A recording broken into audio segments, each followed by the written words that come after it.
Episode 151। आदिवासियों की पुरानी परंपरा। दोस्तों, अपने पिछले एपिसोड में सुना कि किस तरह किया को देखकर एके का तो मुंह खुला का खुला ही रह जाता है। आज पहली बार किसी को देखकर उसका दिल जोरों से धड़क रहा था। पता नहीं ये कौन सा रिश्ता था, पर उसे अपनापन लग रहा था। अब आगे किया ने उसे कबीले वालों की तरह ही अपने मुंह से उन्हीं की तरह कई तरह की आवाजें निकाली, जिसे देखकर वो काबिले वाले बहुत हैरान हो गए थे। लेकिन दूसरी तरफ किया को जब कोई रिस्पांस नहीं मिला तो उसका भरोसा टूटने लगा। उसे लगा कि शायद वह लोग इस आवाज को नहीं पहचानते हैं। वह जैसे ही मायूस होती है कि तभी उसे एक जानी पहचानी आवाज सुनाई पड़ती है। हाँ, वह इस आवाज को पहचानती है। यह आवाज इस छोटे बच्चों की है।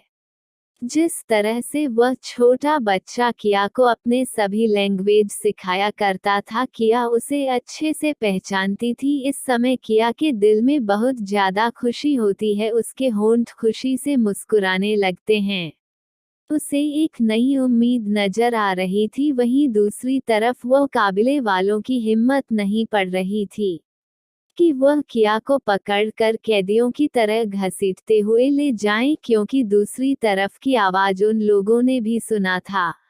इससे उन्हें इतना तो यकीन हो गया कि यह लड़की को हमारा कबीला जानता है। वह लोग अपना सर झुका देते हैं, मानो उनसे गलती हो गई हो और माफी मांग रहे हैं। किया उन्हें देखकर बिल्कुल आश्चर्य में पड़ जाती है। ये लोग क्यों उसके सामने अपना सर झुका रहे हैं। तभी बड़े ही आधार के साथ वह लोग किया को चलने का इशारा करते हैं। इस बार वह लोग किया को हाथ नहीं लगते हैं, लेकिन बाकी लोगों को वह अब भी उसी तरह पकड़कर ले जा रहे थे। किया अपने मन ही मन भगवान को हजारों बार धन्यवाद करती है। सच ही कहा गया है, जो लोग दूसरों की भलाई करते हैं, किसी न किसी रूप में उन्हें उनकी अच्छाई का फल जरूर मिलता है। वह लोग किया को लेकर अपने कबीले की तरफ बढ़ जाते हैं। उधर कबीले में एक बड़ी सी मूर्ति जो उनकी कुलदेवी की थी, जो किसी राक्षस की तरह लग रही थी, वह देखने में भयानक लग रही थी।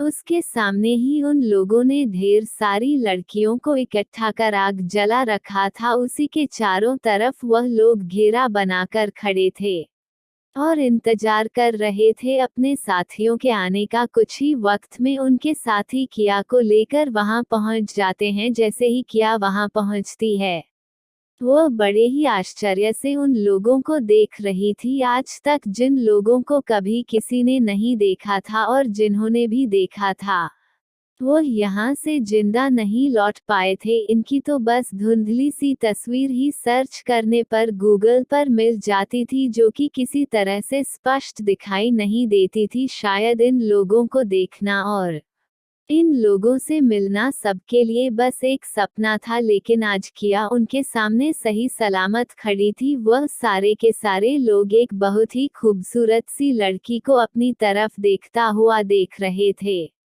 इस वक्त वहां पर पूरी तरह से सन्नाटा छाया हुआ था। तभी वहां पर एक 13-14 साल का बच्चा दौड़ता हुआ आता है और किया की कमर से लिपट जाता है। किया को एक पल तो कुछ समझ नहीं आता, लेकिन जैसे ही बच्चा मुस्कुराते हुए अपना सर किया को देखने के लिए ऊपर उठना है, उसका चेहरा देखकर किया के फेस पर भी मुस्कुराहट आ जाती है। हाँ, यह वही बच्चा था जिसकी बहुत सालों पहले किया ने जान बचाई थी। आज ये बच्चा कितना बड़ा हो गया था, लेकिन फिर भी वो उसे अच्छे से पहचान रहा था और उसका व्यवहार भी बिल्कुल पहले जैसा ही था। वह इसी तरह जब भी किया को देखा दूसरों से डरकर उससे लिपट जाता था। किया उसे बिल्कुल किसी एंजल की तरह लगती थी जिसने उसकी जान बचाई थी। इस वजह से बच्चा सिर्फ किया पर ही भरोसा करता था। बच्चा मुस्कुराते हुए अपनी लैंग्वेज में किया से उसका हाल पूछता है। किया भी बड़े प्यार से उसके सर पर हाथ फेराते हुए उसी की भाषा में जवाब देती है। यह नज़ारा देखकर वहां खड़े सभी लोगों की आंखें आश्चर्य से बड़ी हुई थी, क्योंकि यह बच्चा कोई और नहीं उनके मुखिया का बेटा था, जो बहुत ही ज्यादा शक्तिशाली और गुस्से वाला था। जल्दी उसके सामने कोई खड़े होने की भी कोशिश नहीं करता था। अगर भूल से कोई उसके सामने चला जाता तो वह उसे बहुत कड़ी सजा देता था। वह तंत्र मंत्र विद्या में भी पारंगत था। वह छोटा था पर बहुत ही ज्यादा बुद्धिमान था, इस वजह से वहां पर उसकी बहुत ज्यादा चलती थी। वहीं सरपंच ये सब देखकर बिल्कुल हैरान थे कि उनका बच्चा, जो कि कभी किसी को खुद को छूने नहीं देता था, वह आज कैसे एक लड़की के चिपका हुआ है। सरपंच को तो कुछ भी समझ नहीं आ रहा था।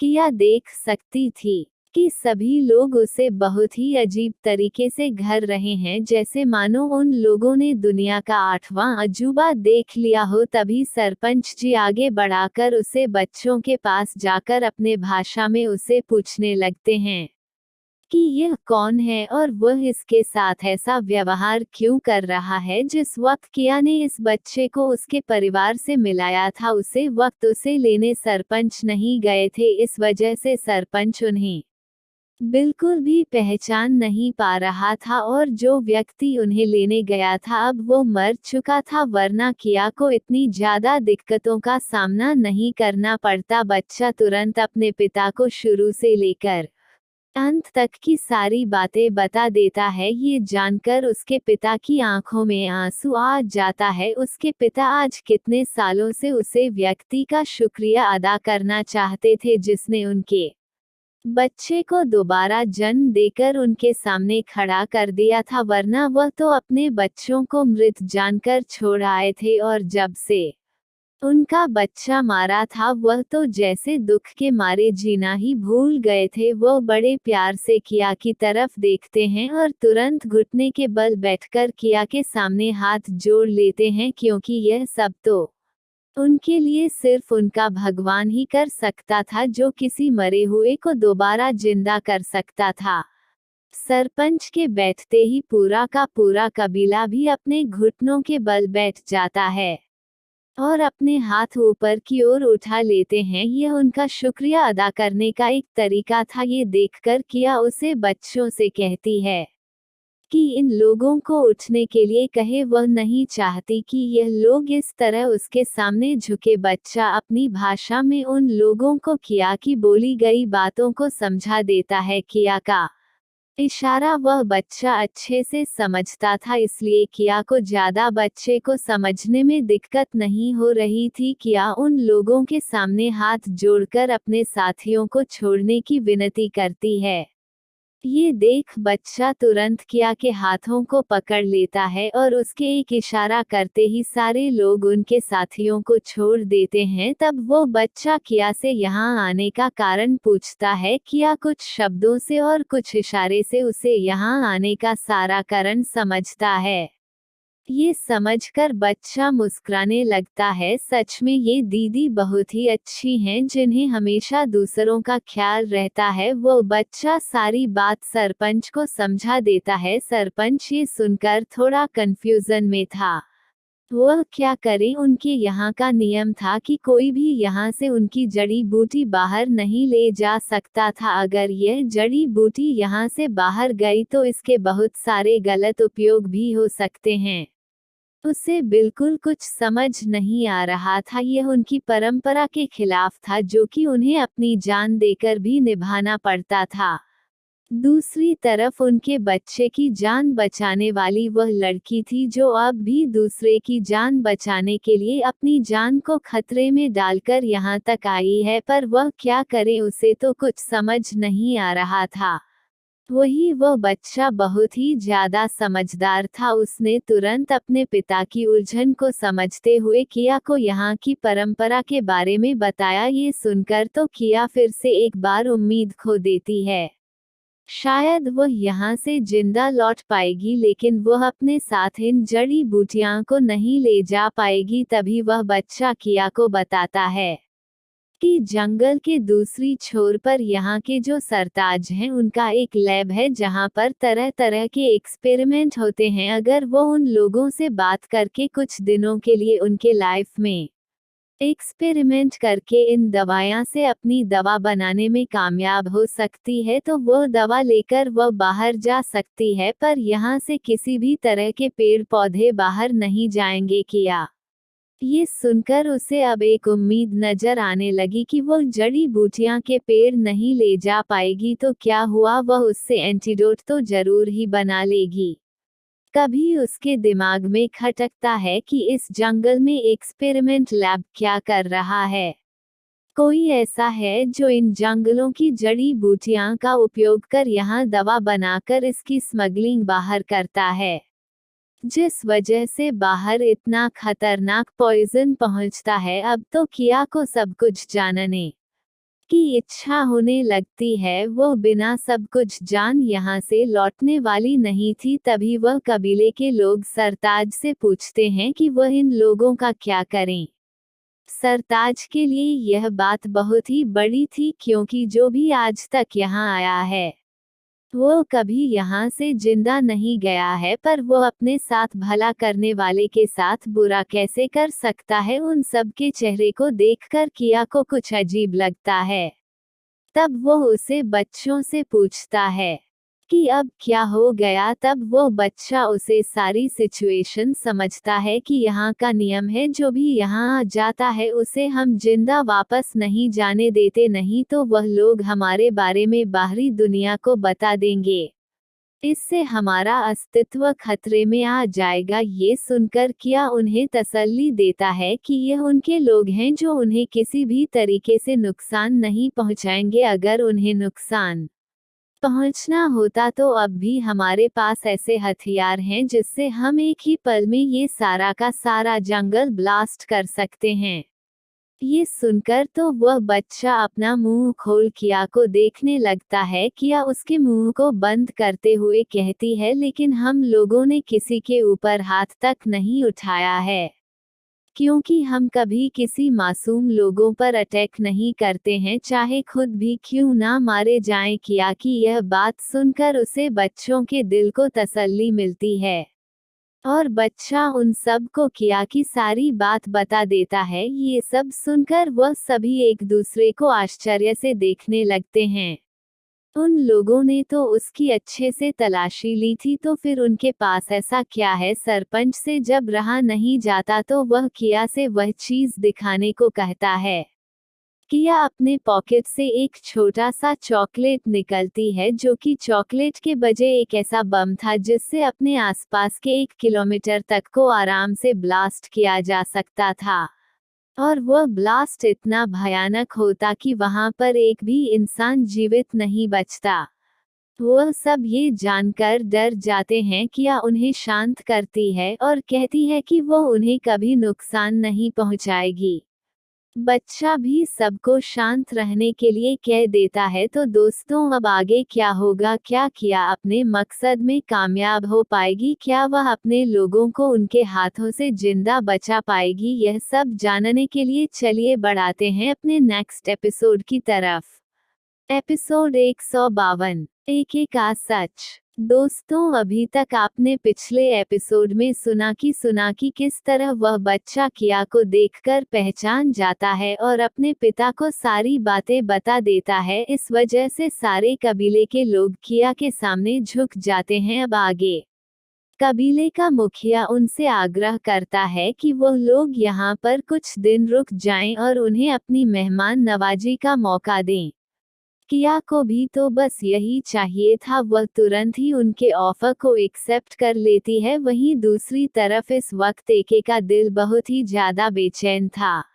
बहुत वक्त बीत चुका था। उसे यकीन था कि अब तक कबीले के लोग उन लोगों को मार चुके होंगे। उसे मासूम सी लड़की का चेहरा बार बार एके की आंखों में दिखाई पड़ रहा था। उसकी भोली सी सूरत, उसकी कोयल सी मीठी आवाज, सब कुछ उसे बेचैन करने के लिए काफी था। उसे समझ नहीं आ रहा था कि वह क्यों उसकी ओर इतना खिंचाव महसूस कर रहा है। आखिर में उसने आज से पहले इसे कभी नहीं देखा था, फिर क्यों यह अपनी सी लग रही थी। एके खुद को बहुत ज्यादा पावरफुल समझता था, लेकिन आज उसे हकीकत समझ में आ गई कि वह चाह कर भी एक लड़की को नहीं बचा पाया। आज उसे खुद के ऊपर बहुत ज्यादा गुस्सा आ रहा था। उसने क्यों इस तरह के नियम कानून बनाए? अगर उसने ऐसा ना किया होता तो आज वह पूरे हक के साथ उसे लड़की को वहां से उठा लाता। वो बहुत ही ज्यादा बेबस महसूस कर रहा था। सच में जिंदगी में ऐसा पहली बार हुआ था कि किसी लड़की को उसने इतना थोड़ा सा ही देखा था, पर उसकी एक झलक भर से उसकी नींद और चैन गायब हो गई थी। वो इतना ज्यादा नशा कर चुका था कि अपने रूम तक भी जाने में सक्षम नहीं था। सेक्रेटरी को तो अपने बॉस को देखकर बहुत ज्यादा डर लग रहा था, क्योंकि उसका बॉस बहुत ज्यादा खतरनाक था। कब उसे किस बात पर गुस्सा आ जाए और कब हुआ किस मौत के घाट उतार देगा, समझ नहीं आता था। शुरू में उसका सेक्रेटरी, जिसका नाम सिकोया था, जब अपने बॉस के पास काम करने आया था तो उसका बस बहुत ही अच्छा नेक दिल और जिंदादिल इंसान था। पर एक पार्टी में उसके राइवल के द्वारा दिए गए पॉइजन की वजह से धीरे धीरे उनकी हेल्थ खराब होती गई, और एक वक्त ऐसा आया कि जब वो मौत के मुंह में चले गए, दुनिया के बड़े से बड़े डॉक्टर को बुलाकर उनका ट्रीटमेंट करवाया गया। यहाँ तक कि इस जंगलों की बसे कीमती जड़ी बूटियां का भी इस्तेमाल किया गया, पर आज तक कोई ऐसा डॉक्टर नहीं मिला जो उसे जहर का एंटीडोट बना सके। जिस किसी टीम ने उनको ये पॉइजन दिया था, उनके बॉस ने उसके साथ साथ उसके पूरे घर खानदान को खत्म कर दिया था और उसकी पूरी काली दुनिया को समाप्त कर दिया था। उसने उन लोगों से इसके एंटीडोट के बारे में जानने की बहुत कोशिश की थी, पर उन लोगों ने बस इतना ही बताया था कि जिसने भी ये पॉइजन बनाया था वह खुद भी आज तक इसका एंटीडोट नहीं बन पाया है। ये जानकर सिकोया को बहुत ज्यादा दुख होता है। उसने बहुत कोशिश की थी कि वो किसी तरह से इस पॉइजन का एंटीडोट ढूंढ सके, पर दुनिया के बड़े बड़े डॉक्टर ने भी उसे जवाब दे दिया था। लेकिन उसी के साथ उन लोगों ने उन्हें एक सजेशन भी दिया था कि अगर इसका एंटीडोट कोई बन सकता है तो वह वही मिरेकल डॉक्टर है जिसे आज तक दुनिया में किसी ने नहीं देखा है। वह कौन है, कैसा है, कोई नहीं जानता है। पर वह इतने बड़े डॉक्टर थे कि उन लोगों ने ये जानकारी जरूर हासिल की थी कि उसे मिरेकल डॉक्टर का अपना खुद का एक एक्सपेरिमेंट लैब है, जो कि बहुत बड़ा है, और वहाँ हर तरह के रिसर्च किए जाते हैं और वहाँ के बने दवाइयाँ को बाहर मार्केट में भी भेजा जाता है, पर वह किस नाम से बिकते हैं ये कोई नहीं जानता है। कभी कोई एक डिसीजन पर नहीं पहुंच सका है कि वो इंसान बहुत अच्छा है या ज्यादा चतुर है, क्योंकि वह लोगों की अपने दवाइयाँ के द्वारा हेल्प तो करता है, पर कोई सबूत नहीं छोड़ता है जिससे कोई उसे तक पहुंच सके या उसके लैब तक पहुंच सके। पर शायद वो बहुत अच्छा है, क्योंकि मार्केट में बहुत ही ज्यादा महंगी दवाइयाँ सस्ते दामों पर बिकती हैं, और इसका असर उन महंगी दवाइयाँ से कई गुना ज्यादा होता है। पर वो कौन उन्हें सप्लाई करता है, ये बात बहुत ही सीक्रेट है। इसके आगे तो हमें भी कुछ नहीं पता है। धीरे धीरे वक्त बीत रहा था और एके की तबीयत खराब हो रही थी। वो कई सालों से अपने घर नहीं गया था, क्योंकि वह कुछ कुछ समय पर पॉइजन के चपेट में पूरी तरह से आ जाता था, जिस वजह से उसे तुरंत ही इलाज की जरूरत पड़ती थी। और यह सब उसके घर वाले जानेंगे तो वह सब टूट जाएंगे। वह सब अपने बच्चों से बहुत ज्यादा प्यार करते थे।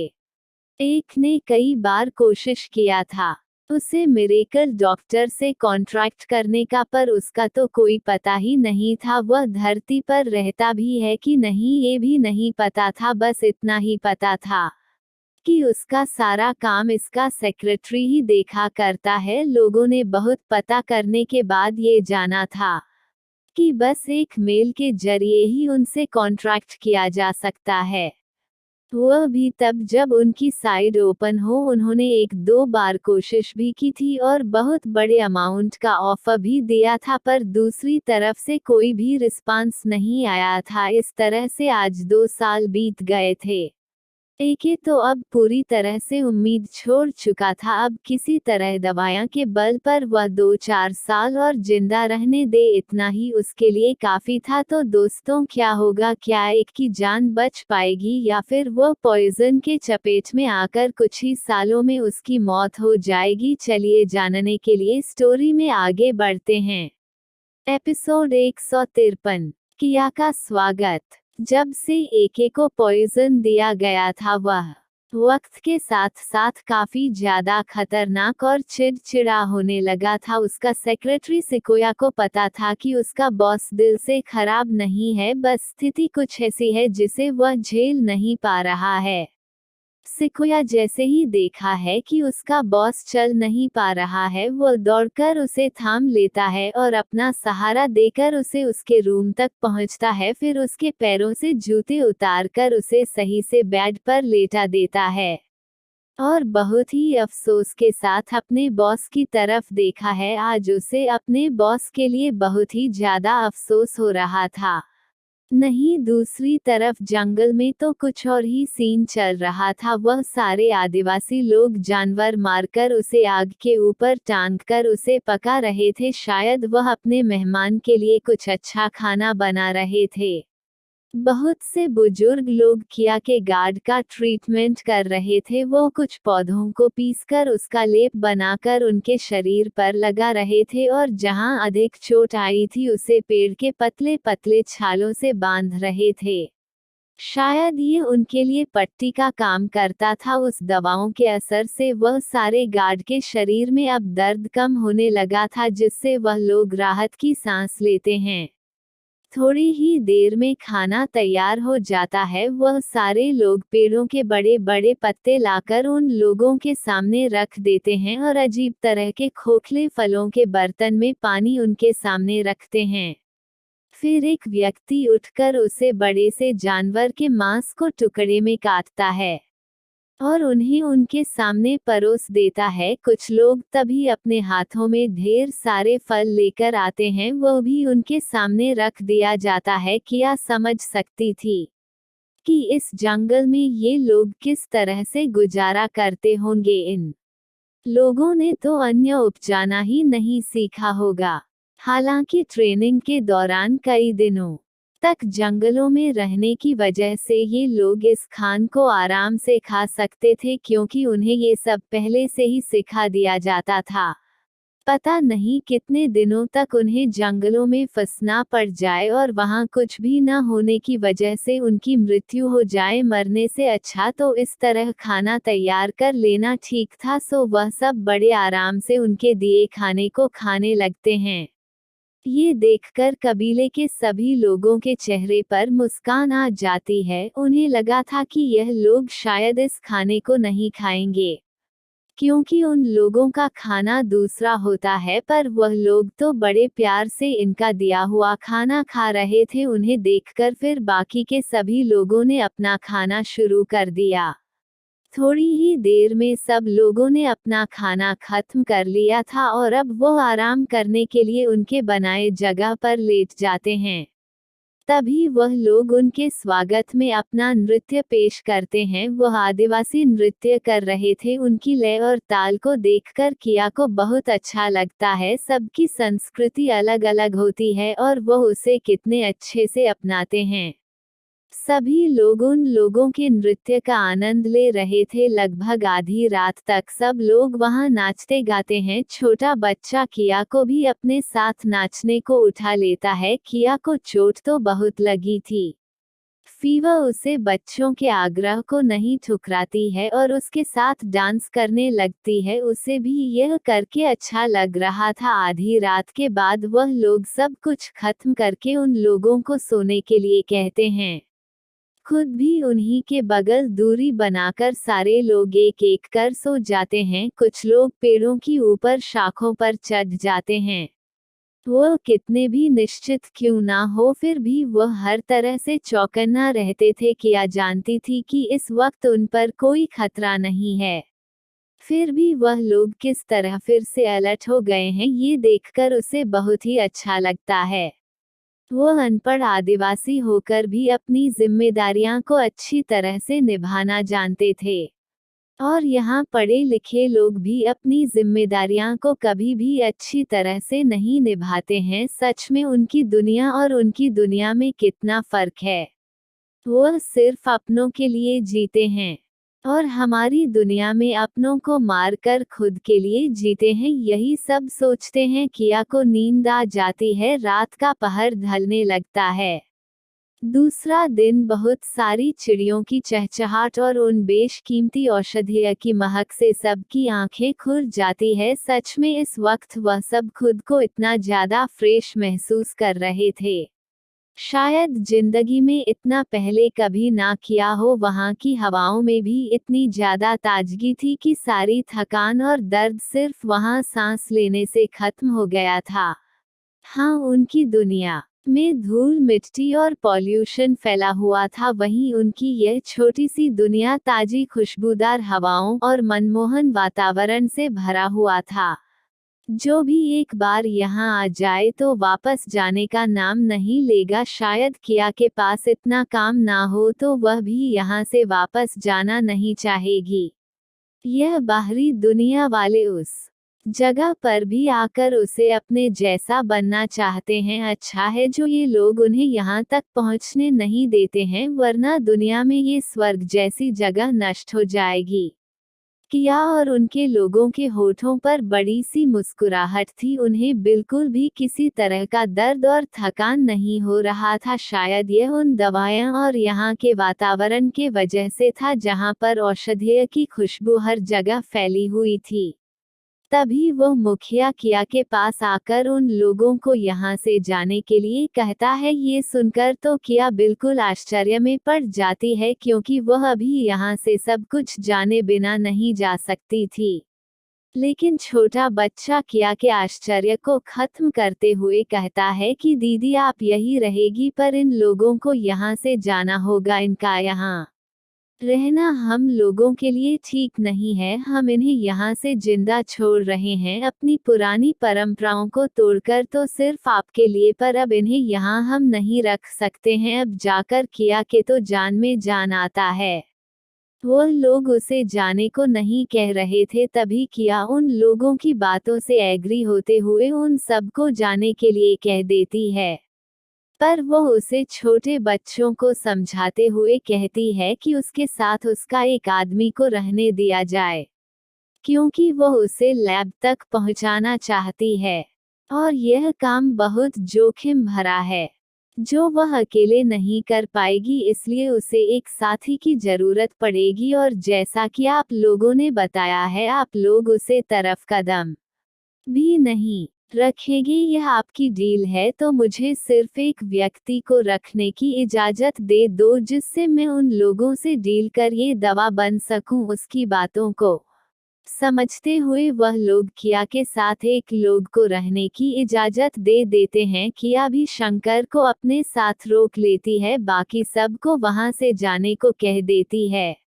वह सारे लोग उन लोगों को कुछ फल फूल देकर खाने को कहते हैं, और फिर उसके बाद उन्हें लेकर जंगल से बाहर की ओर निकल जाते हैं। तो दोस्तों, अब क्या होगा जब एक दिन बाद वहां से उन सबको सही सलामत जिंदा वापस लौटते हुए एक आदमी देखेंगे तो का क्या रिस्पांस होगा? और जब एक को ये बात पता चलेगी तो उसके तो पैरों तले जमीन ही खिसक जाएगी। जिंदगी में जो आज तक नहीं हुआ, वो उसे लड़की के जाने से कैसे संभव हो सका? कैसे वह लोग सब के सब जिंदा वापस बाहर आ गए, पर वह लड़की क्यों नहीं आई? तो दोस्तों, आप लोगों को क्या लगता है, एक के मन में कौन सा डर बैठ गया है? वह क्या सोच रहा है? अगर आप लोगों को समझ आ रहा है तो कमेंट करके बताइए, या फिर नेक्स्ट एपिसोड का इंतजार करिए। एक के सभी सवालों का जवाब उसे नेक्स्ट एपिसोड में मिलने वाला है। और जाने से पहले चैनल को लाइक, सब्सक्राइब और कमेंट करना बिल्कुल ना भूले। धन्यवाद।